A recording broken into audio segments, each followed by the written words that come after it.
Hi, everyone. I'm here with Amanda, and we are here to discuss the latest release of information from the International Food Addiction Consensus Conference that we both got to attend, that Barney was attending with us in London in May. I'm really excited to just update you guys on what happened. Super exciting stuff happening in the world right now, and we were both there to not only to see it happen live, but we want to report to you how Shift is involved in this work. So Amanda, do you want to share with us some, you got to work on the important precursor committees, and what was that like? What was that about? Who were you working with? Thanks, Tosca. It's exciting to be talking about this. And as Tosca just said, we were the International Food Addiction Consensus Conference, which I found out is the first annual. I didn't know we were going to do it yearly, but the next one is in the fall of 2025 in Mexico City. So the first one was in London, England in May. And so for the last year, there's been about 40 professionals in the food addiction world working on a consensus around a few things around food addiction. And this came out of, in 2021, a group of people submitted an application to the ICD-10 to have food addiction listed as its own disease in the manual, and we were rejected. And so I say I was not part of that research committee, although I've been part and around these different research committees for many years, and it was rejected. So it was a very thoughtful rejection letter. They took our application very seriously, and so based on what they came back to us with, a few people decided to put together this group of professionals to work towards our next application to go in the ICD-11. And so there was 40 professionals, and as I say, we've been working for a year basically to come up with a name for the addiction. And that we did come up, 37 out of the 40 people agreed on a name. And that name is ultra processed food addiction.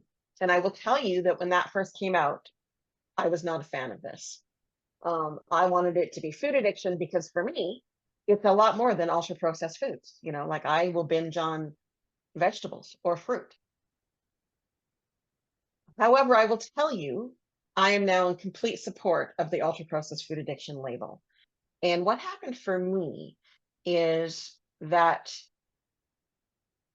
first of all, one of the reasons we got rejected was because if you put the label food addiction beside the other addictive substances like alcohol, opioids, nicotine, those are very specific substances. Food is way too broad. And as soon as a substance is listed as addictive, it has massive effect on regulations and policies in the world around the control of it in society, like in schools and hospitals and prisons. Well, you can't have food not being served in hospitals, prisons, schools. And this is very basic. These are all researchers and doctors talking about it, which I am not one of them. So it had to get more specific. And the truth is that if it's called ultra processed food addiction, and there's now some regulations about what's served in our hospitals, prisons, schools, they can't have ultra processed food. That is actually the substance that is originally getting people addicted. It is the overconsumption of those. So I am all for that. The other thing for me, which was brilliantly pointed out to me, and Dr. Susan Pierce Thompson and I had a great conversation several months ago about this, and she really pointed some interesting things out to me, is that I'm coming at this from a treatment perspective, whereas many people are coming at this from a scientific research place. And for me in treatment, it actually doesn't matter what it's called. I get to still show up and do treatment. And our treatment um, is based on an abstinence-based model with more than just ultra-processed foods. And that's fine. This will never change it. However, getting it in the ICD-11 and the DSM is a huge win for all of us. Those are the manuals that dictate how things can be insured as well, and how people can get coverage. So, so for me, it's been an amazing educational process, and you know, a really turn of me going, yeah, I see why it being called ultra processed food addiction is a big win. So for the last year, that's what we've been working on. We've all submitted different talks where we stand with it. And as I say, mine originally was against it, and now I'm all for it. And 37 of the 40 of us agreed on the name. So, and we're going to attach a link to videos from that. And there's a whole description of why it's called this. It's a very lengthy, it's not bedtime reading, but it's interesting. So you can read more about why it's, you know, where we got and why it's called that. So that's what we've been working on for the last year. And then we ended in this conference that there was the first day, which was just a small group of us that had been part of those, the 40 professionals doing 2 workshops. One was on research and one was on the people that are going to be creating the new application for getting in the next ICD-11. And then and the research one is where I'm on, and Shift will be part of the research. So that was really exciting. And then the conference in itself was this following day, and Tosca was there and Barney was there from Shift. And it was just, there was 11 speakers of the highest quality, all doctors and science-based.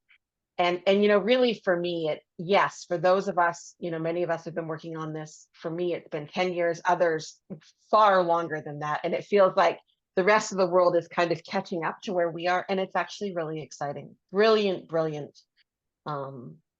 presentations. And again, we'll put a link to those brilliant presentations on just food addiction in general, where the science is, where we're at.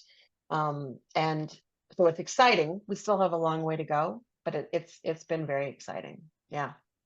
Yeah, we will put a link down below where you can access the videos that were recorded there.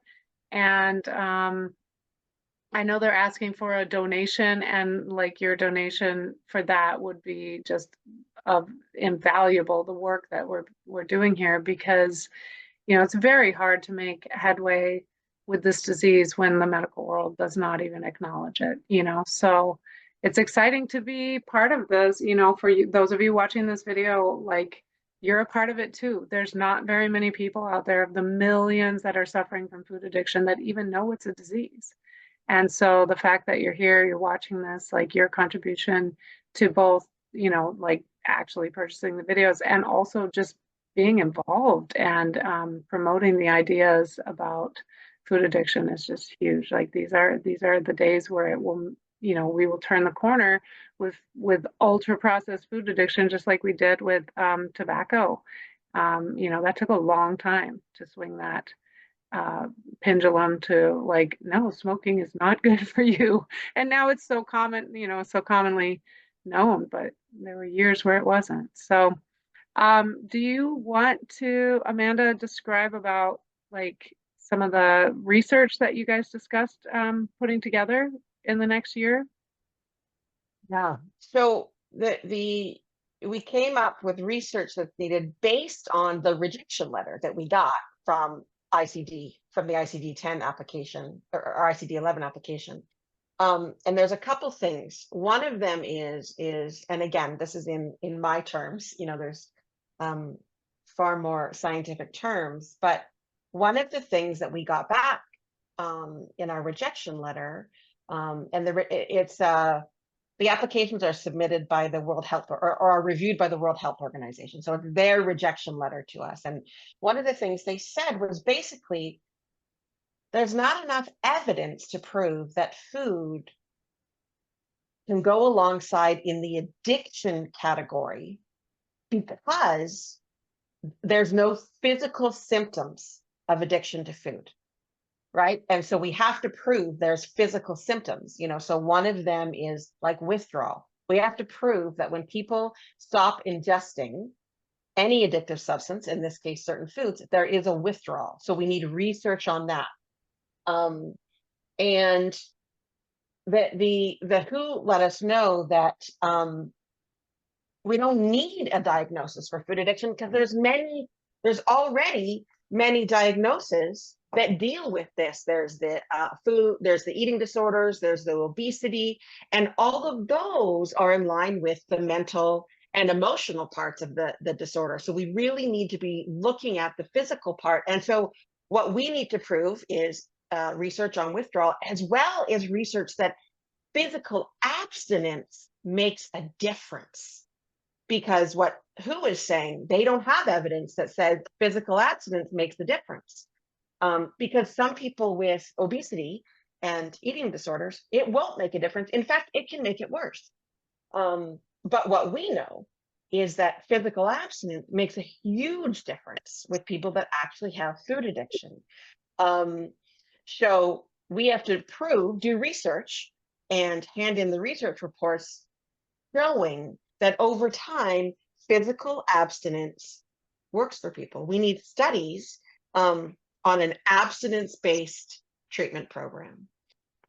So it's do people show withdrawals? Is there proof that an abstinence-based treatment model is what we need? And as we all know, absolutely it is, but we need to prove that to them, and there just hasn't been enough research on it. So that's kind of the main part of the research projects that we will be working on, and they have to be pretty controlled researches, and that's way out of my league, but Shift will be helping, being directed by people that really know what they're doing, and Tosca is going to be a big part of leading our research. We've already started, so Yeah, that's that where was we that fit was in. the exciting thing for me was, we went from being in London at this conference, and like, I don't know, 3 days later, we're starting an intensive in Margate. And very quickly, I was partnered up with Erica Lafata, who's leading the charge with some of this research, and we already collected for them with our first Margate participants. We collected information on the withdrawals that they went through as they came into our intensive. I mean, there's not that many people. Like, a lot of the people at the conference are doing the research, and a lot of the research has been done with rats and things like that. But like, these studies need to be done with people, and who's in position to treat people and record these results better than we are. So here we are. We've already had been participating in the withdrawal, gathering some of that data, and we have just had our first round of pre and post from the March intensive, where we were able to use the Yale scale to show that the treatment and the abstinence does work. And we could see it so clearly just in the first group that we've had, and we intend to continue collecting data and passing it along to these researchers. So we're really a big part of the push that's going to make the difference here. And it's exciting to be here with Shift at that time. So.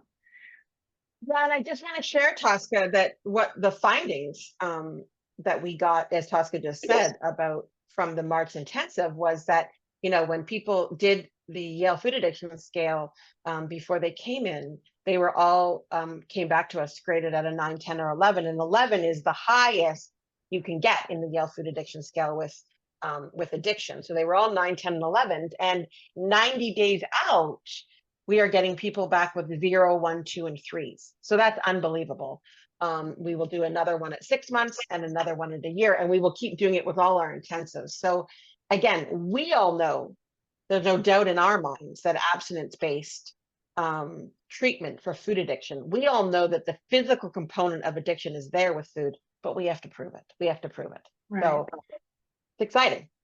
Yes, very exciting. And we're looking forward to you know, the Mexico City in 2025, and we'll see, you know, like by then we will have quite a stack of data, and maybe we'll have that put together in a new proposal and see things actually change. So very exciting times for us. Yeah, it is really exciting. And, you know, one of the things my call out to all of you, my, you know, action for all of you is, you know, yes, it's exciting. We're getting a lot more people on board, and we have a long ways to go.